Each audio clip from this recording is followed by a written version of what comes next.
Bonjour à tous et bienvenue dans cette nouvelle vidéo en collaboration avec les sites et musées du département de la Seine-Maritime.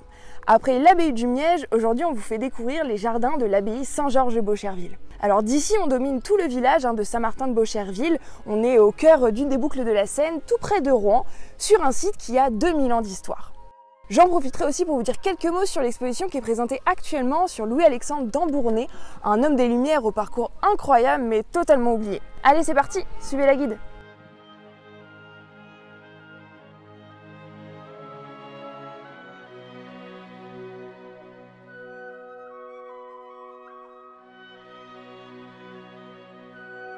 Alors on a du mal à le croire quand on visite le site aujourd'hui, mais en fait il y a donc quasiment 2000 ans un temple païen qui a été érigé au 1er siècle de notre ère.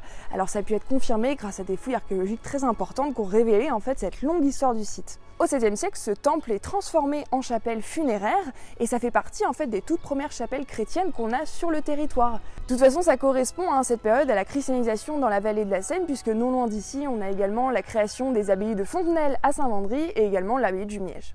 Alors c'est un peu plus tard quand même, vers le 11e siècle, que Raoul le chambellan de Normandie va construire une église. Lui et sa famille, en fait, ils sont au service de Guillaume le Bâtard, qui est donc le futur Guillaume le Conquérant, duc de Normandie, et ils vont proposer d'installer en fait ici une communauté de chanoines. En fait, les chanoines, ils ont une particularité, c'est qu'ils vivent pas vraiment en reclus, ils prêchent, ils ont des biens et ils sont proches de l'aristocratie, mais c'est justement ça qui plaît pas trop, parce qu'ils ont tendance parfois à devenir un peu trop riches et un peu trop puissants.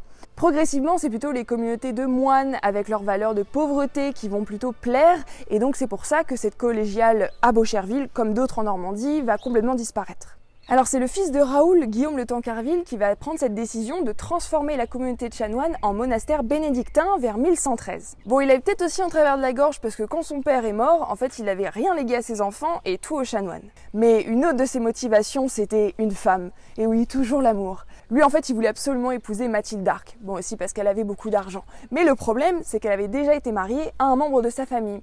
Donc il faut faire quelques concessions et notamment faire des dons, des gros dons. Mais en quelques mois, ça sera fait, ils vont fonder l'abbaye bénédictine, il épouse Mathilde, et hop, en 30 ans, une nouvelle église est construite. Et ensuite, s'ensuit l'âge d'or de l'abbaye, qui va être plutôt très prospère jusqu'au XIIIe siècle. L'avantage, c'est que les Tancarville, ce sont les chambellans de Normandie, je vous l'ai dit. Alors en fait, les chambellans, c'est quoi? C'est un titre, en fait, donc c'est un officier, c'est quelqu'un qui assiste le duc de Normandie. Et je vous rappelle que le duc de Normandie, depuis Guillaume le Conquérant, il est duc de Normandie, mais il est aussi roi d'Angleterre. Donc autant vous dire que chambellan, c'est une très bonne position et en général, ils sont très généreux avec les abbayes qui reçoivent beaucoup de dons. Et justement, quand la domination anglaise se termine, les dons ils vont diminuer progressivement, l'abbaye va se désorganiser et il y aura de moins en moins de moines. En plus, ils vont subir de plein fouet les événements qui vont suivre. Entre la guerre de 100 ans, les guerres de religion, ils vont vraiment en prendre plein dans la face. Mais ils tiennent, ils ne se désorganisent pas complètement, ils survivent. Mais heureusement, au XVIIe siècle, comme d'ailleurs dans d'autres abbayes, les moines bénédictins vont être remplacés par des moines mauristes, donc de la congrégation de Saint-Maur. Et eux, ils vont aider à relever l'abbaye. C'est à cette période qu'on entame la reconstruction de différents bâtiments, et c'est eux qui vont organiser les jardins à partir de 1683.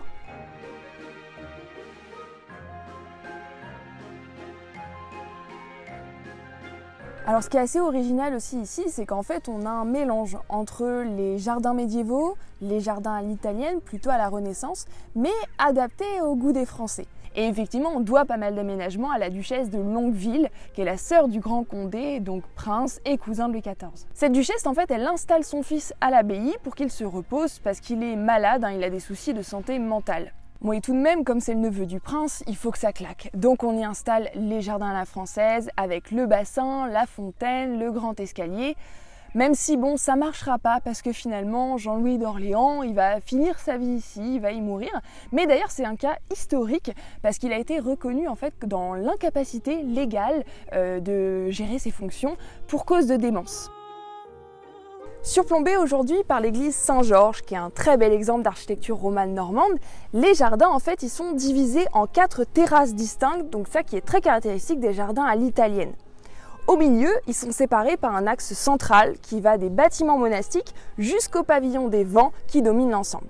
En bas, on retrouve d'abord les plates-bandes carrées qui sont l'héritage direct des jardins médiévaux, où on retrouve en général les potagers, les herbes médicinales.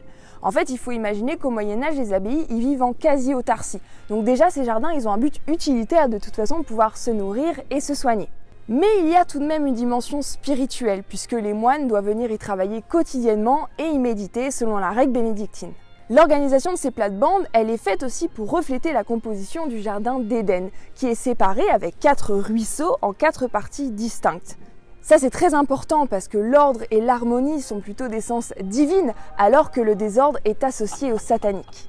Mais cette dimension, elle va évoluer à la Renaissance avec les jardins à l'italienne qui sont plus vraiment faits pour refléter un ordre divin, mais plutôt au contraire pour montrer à quel point l'homme peut modeler la nature à sa convenance et donc à le pas dessus. Donc même s'il y a toujours un but utilitaire au jardin, il ne faut pas oublier qu'il peut aussi y avoir dans leur aménagement une dimension spirituelle ou symbolique.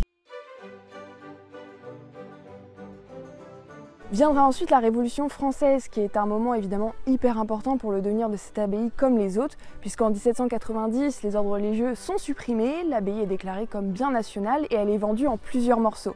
L'église ira à la commune, qui va s'en servir comme une église paroissiale, donc ce qui évitera sa destruction. Et de l'autre, les jardins et les bâtiments seront vendus à un marchand rouennais, qui va d'ailleurs installer pendant un temps un atelier dans les bâtiments. Son entreprise s'est liquidée dans les années 1820, mais heureusement le département rachète les bâtiments pour éviter encore une fois leur destruction. Seulement, il faudra attendre 1987 pour que la Seine-Maritime, le département, rachète l'ensemble du site avec les jardins et les bâtiments et entreprenne leur restauration.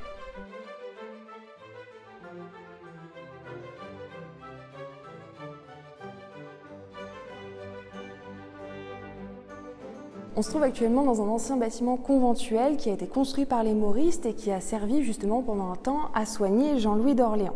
Aujourd'hui, l'espace il a été transformé, on y retrouve l'accueil et la boutique et à l'étage un espace d'exposition.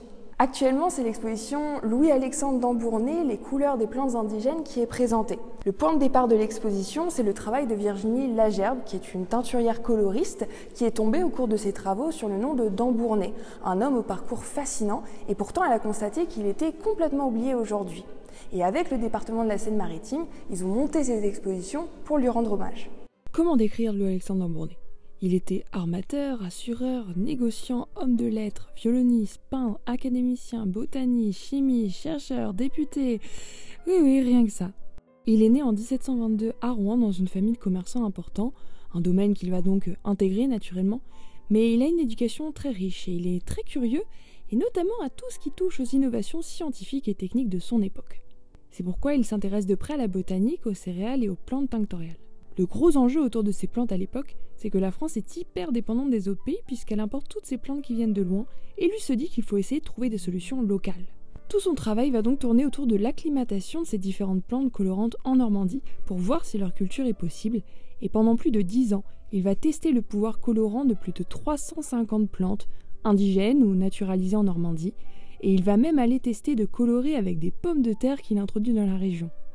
Il va réussir à révéler plus de 900 teintes, principalement sur laine, et c'est ce travail colossal qu'il va mener jusqu'à la fin de sa vie. Finalement, ce qui est marrant, c'est qu'au 19e siècle, avec les progrès de la chimie, on va utiliser des colorants de synthèse, plus rapides et moins chers à produire, et ces travaux tombent dans l'oubli. Et puis, aujourd'hui, avec les enjeux environnementaux qui nous occupent, on se tourne à nouveau vers la teinture naturelle et vers les travaux d'Ambournay. C'est comme ça que Valérie Lagerbe s'est intéressée à lui, et dans l'exposition, elle présente les résultats de teintes faites avec 9 plantes normandes qui avaient été exploitées par d'Ambournay, avec un procédé évidemment totalement naturel et éco-responsable sur des fibres de laine et de lin normande.